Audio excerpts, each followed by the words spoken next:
वरिष्ठ पत्रकार सुरेंद्र भाटिया जी जुड़ चुके हैं। नमस्कार सुरेंद्र भाटिया जी, स्वागत है खबर अभी तक पर।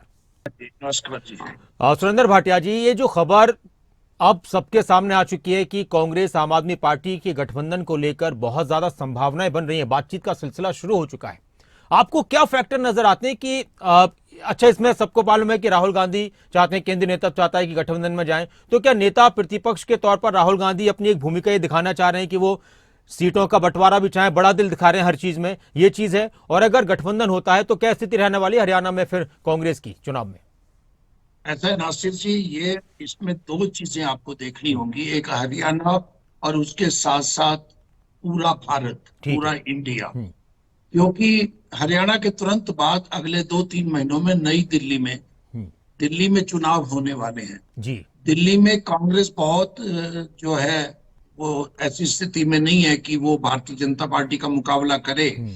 तो ये गिव एंड टेक एक हरियाणा को लेकर होगा और एक दिल्ली को लेकर ठीक है। होगा। राहुल गांधी जी आज अगर बड़ा दिल दिखाते हुए हरियाणा में, मुझे लगता है 5 सीटें पे आम आदमी पार्टी मान भी जाएगी। हम्म। और ये जो मूव है कांग्रेस पार्टी का और राहुल गांधी का, ये उनके लाभ में रहेगा। मैं आपको ये बता सकता हूं, कम से कम 10 सीटों पर आम आदमी पार्टी जीतने की स्थिति में नहीं थी, लेकिन कांग्रेस के प्रत्याशियों को कुछ को हरा सकती थी। अच्छा। पंजाब के साथ लगते जितने हम्म। भी क्षेत्र हैं, वहां हम्म। पे आम आदमी पार्टी का प्रभाव है। हम्म। जहां सिख बाहुल है, किसान है, वहां पे भी उनका है।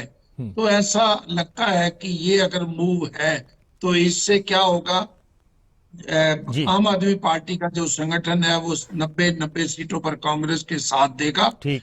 पांच पांच सीटों पे अगर समझौता होता है तो घाटे का सौदा नहीं होगा, ठीक। लेकिन 10 सीटें तो कांग्रेस पार्टी, मुझे नहीं लगता आम आदमी पार्टी को देगी। हम्म।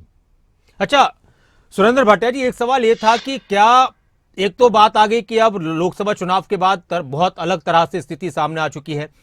मध्य प्रदेश का भी आपको याद होगा कि मध्य प्रदेश में आम आदमी पार्टी ने चुनाव लड़ा था और अखिलेश यादव भी वहां पर कुछ सीटें मांग रहे थे कांग्रेस से कि हमें कुछ सीटें दे दीजिए तो हम चुनाव लड़ लेंगे, और उसका नुकसान भी कांग्रेस को उठाना पड़ा था। हालांकि मध्य प्रदेश में भी ये लग रहा था उस वक्त कि कांग्रेस बहुत मजबूत है और एंटी इनकम्बेंसी का शिकार बीजेपी को वहां पर होना पड़ रहा है। तो यहां पर भी क्या इस तरह की स्थिति है कि कहीं थोड़ा बहुत नुकसान जो कुछ हजार वोटों का होता है उसका नुकसान कांग्रेस को न उठाना पड़ जाए कहीं पर? मैं आपको एक पर्टिकुलर एक सीट की बात करता हूँ। जी जी। डबल इस सीट पे कांग्रेस बड़ी कंफर्टेबल है। ठीक। अगर आम आदमी पार्टी के कुलदीप कतराना वहां से चुनते हैं और वो 10-15 हजार वोट ले जाते हैं, तो अच्छा।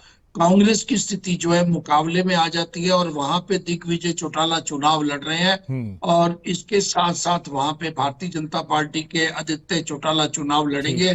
तो आप देखेंगे वहां कांग्रेस, अगर आम आदमी पार्टी से मुकाबला हो जाता है तो कांग्रेस कंफर्टेबल जीतती है, हम्म। नहीं तो जीती जिताई सीट खतरे में पड़ सकती है। हम्म। इस प्रकार की सीटें कैथल जिले में भी है, अंबाला जिले में भी है, और साथ लगती जो फतेहाबाद जिले की 1-2 सीट है, टोहाना है, रतिया है, तो वहां पे आम आदमी पार्टी का प्रभाव है। इवन की रानिया जो सिरसा की सीट है, वहां पे जिला पार्षद जी। सिरसा सिरसा के 21 में से 6 जिला पार्षद आम आदमी पार्टी के जीते हुए हैं। हम्म। तो वो प्रभाव डाल सकते हैं।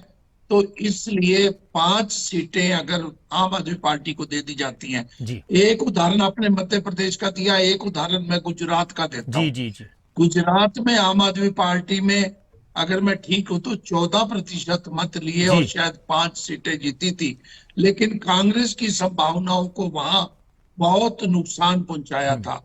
तो इसलिए राहुल गांधी जी जो निर्णय ये ले रहे हैं, ये पूरे देश के परिवेश में उन्होंने ये निर्णय लिया है। और कांग्रेस पार्टी हालांकि कंफर्टेबल है।